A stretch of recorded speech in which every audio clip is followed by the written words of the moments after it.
फुलेवाड्यामध्ये वडाची पूजा करण्यासाठी महिला जात होत्या आणि त्या लोकांना की ही एक अंधश्रद्धा आहे किंवा एक कालबाह्य रूढी आहे हे सांगण्यासाठी बाबा आढाव तिथे आले होते. त्यांनी काय केलं, त्यांनी प्रवेशबंदी नाही केली, त्यांनी महिलांना समजावून सांगण्याचा प्रयत्न केला की ही प्रथा जी आहे, ही रूढी आहे, ही कालबाह्य झालेली आहे, किंबहुना त्याच्यामध्ये काही तथ्य नाही.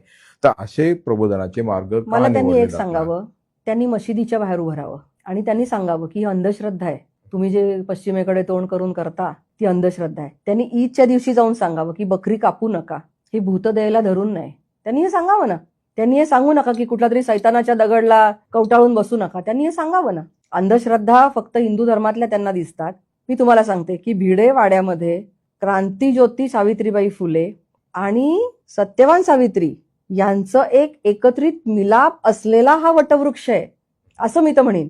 आणि हिंदू धर्मामधल्या ज्या प्रथा आहेत, परंपरा आहेत, त्या कोणाचा बळी देण्यासाठी इथे म्हणत नाहीये. त्या म्हणतात की अरे निसर्गाची पूजा करा.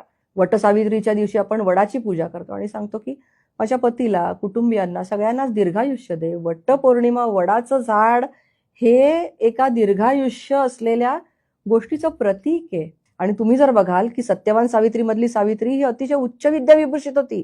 तिने स्वतःचा नवरा स्वतः निवडला. तुम्हाला कुठे पुराणामध्ये अंधश्रद्धा दिसतीये? कुठे पुराणामध्ये बुरसटलेलापणा दिसतोय? तिने वादविवाद केल्याची चर्चा आहे. म्हणजे तुम्ही काहीच आदर्श घेणार नाही, तुम्ही त्याच्यातून काही मेसेज घेणार नाही.